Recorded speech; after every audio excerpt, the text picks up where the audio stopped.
Pulau Jawa bagian barat memiliki sejumlah kerajaan besar di masanya.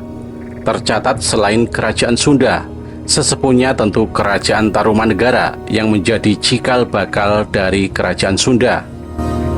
Sampai saat ini banyak pemburu sejarah terus melacak untuk menemukan bukti baik reruntuhan candi-candi peninggalan kerajaan-kerajaan di Jawa Barat. Karena dikisahkan dalam sejarah, zaman dahulu kerajaan di Tatar Sunda sudah menganut agama Hindu-Buddha dan juga sistem kepercayaan tersendiri dalam masyarakatnya. Seiring waktu kemudian, banyak yang mempertanyakan, kenapa di wilayah Jawa Barat tidak ditemukan candi yang megah? Kenapa di Jawa Barat tidak ada candi? Pertanyaan itu tidak sepenuhnya benar. Sebab di Jawa Barat juga ditemukan sisa-sisa bangunan candi yang bercorak Hindu dan Buddha. Namun memang sejumlah candi yang ditemukan di Jawa Barat tidak seperti di Jawa Tengah, di daerah istimewa Yogyakarta dan di Jawa Timur. Candi-candi yang ditemukan di Jawa Barat sebagian besar tidak utuh lagi, layaknya tempat pemujaan, bahkan umumnya sudah hancur. Kemudian pertanyaan berikutnya, mengapa candi yang ditemukan di Jawa Barat tidak terurus, terbengkalai, bahkan hancur? Tidak seperti di Jawa Tengah, di daerah istimewa Yogyakarta, dan di Jawa Timur, yang masih utuh sampai saat ini. Padahal dalam sejarahnya, di Tatar Sunda pernah berdiri sebuah kerajaan besar yang bercorak Hindu-Buddha, yaitu Galuh Pakuan dan Pajajaran, yang berjaya sekitar abad ke-8 hingga abad ke-16 Masehi. Candi Cangkuang di Kecamatan Leles, Kabupaten Garut, merupakan candi hasil rekonstruksi para ahli arkeologi. Saat ditemukan pada tahun 1966, kondisi Candi Cangkuang hancur. Yang tersisa dan ditemukan saat itu hanya patung Siwa. Sedangkan Candi Ronggeng dan Rancek Wesi di Ciamis hanya temuan berupa lempengan batu Linggayoni. Sampai sekarang, kedua candi itu masih dalam proses rekonstruksi yang dikerjakan para ahli arkeologi. Begitu juga Candi Bojongmenje di Kecamatan Rancaengkek, Kabupaten Bandung, hanya berupa lempengan batu-batu. Menurut para arkeolog, batu-batu itu bagian dari bekas bangunan candi yang pernah berdiri di sana. Dirangkum dari berbagai sumber, berikut penyebab di Tanah Sunda tidak terdapat bangunan candi Hindu dan Buddha. Sistem kepercayaan sendiri.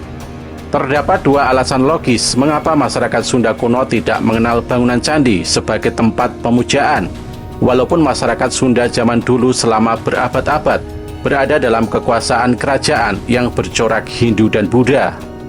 Pertama, faktor sosial dan ekonomi masyarakat Sunda kala itu sebagai peladang atau huma. Karakteristik masyarakat peladang yang sering berpindah-pindah tempat menjadikan masyarakat Sunda kala itu tidak sempat untuk membangun, memelihara dan melakukan kegiatan ritual di candi. Kalaupun mereka sempat membuat candi sebagai tempat untuk pemujaan, tentu akan telantar dan tak terawat lalu hancur dengan sendirinya. Sebab masyarakat Sunda kala itu senang berpindah-pindah demi membuka hunian dan ladang yang baru. Kedua, faktor yang menyebabkan masyarakat Sunda kuno tidak memiliki candi sebagai tempat pemujaan, yaitu karena keagamaan atau sistem kepercayaan. Masyarakat Sunda kuno tidak mengenal agama Hindu dan Buddha secara utuh dan menyeluruh. Mereka hanya mengenal hakikat atau konsep tertinggi keagamaan, berupa satu zat yang tak terindra. Masyarakat Sunda menyebutnya sebagai Sang Hyang Jati Niskawa atau Jati Raga atau Jati Nistemenen. Artinya Sang Hyang Jati Tunggal atau Tuhan Yang Maha Esa. Adapun dewa-dewa dalam kepercayaan Hindu dan Buddha hanya dianggap sebagai yang kedudukannya berada di bawah zat tertinggi dan tidak terindra tersebut. Sistem kepercayaan ini disebut Sunda Wiwitan. Bahkan Sunda Wiwitan masih dipeluk dan ritualnya dipraktikkan oleh sebagian masyarakat Sunda sampai saat ini. Yang paling dikenal adalah pengamal Sunda Wiwitan di Cigugur, Kabupaten Kuningan. Fondasi kepercayaan Sunda Wiwitan adalah keyakinan terhadap Sang Hyang Jati Tunggal atau Tuhan Yang Maha Esa. Tuhan ada tetapi tidak terindra. Karena itu, masyarakat Sunda penganut kepercayaan Sunda Wiwitan tidak mengenal bangunan-bangunan pemujaan simbolik seperti candi, patung, dan lain-lain. Trias Politika Sunda. Versi lain menjelaskan mengapa di Jawa Barat tidak banyak ditemukan candi adalah karena kerajaan-kerajaan Hindu-Buddha di Pasundan tidak terpusat dalam satu kekuasaan dinasti, seperti halnya kerajaan di Jawa Tengah dan Jawa Timur. Kerajaan di Tanah Sunda terpusat pada perkampungan adat. Dalam masyarakat Sunda kuno, dikenal kesatuan dari 3 kampung, yaitu Kampung Buhun atau adat, kemudian Kampung Nagara atau kerajaan, dan Kampung Luar atau masyarakat umum. Kampung adat adalah permukiman tertua, dihuni oleh orang-orang pertama kali membuat dan membuka perkampungan. Setelah penduduk kampung adat banyak, maka dibuka lagi Kampung Nagara sebagai penghubung antara masyarakat dengan tokoh kampung adat yang disegani dan dihormati. Setelahnya dibuat kembali kampung ketiga, yaitu Kampung Terluar sebagai penjaga keamanan untuk 2 kampung terdahulu. Keberadaan 3 kampung tersebut dalam paham masyarakat Sunda kuno merupakan paham kekuasaan trias politika Sunda. Kekuasaan terbagi menjadi 3, yaitu pemilik, pelaksana, dan penjaga.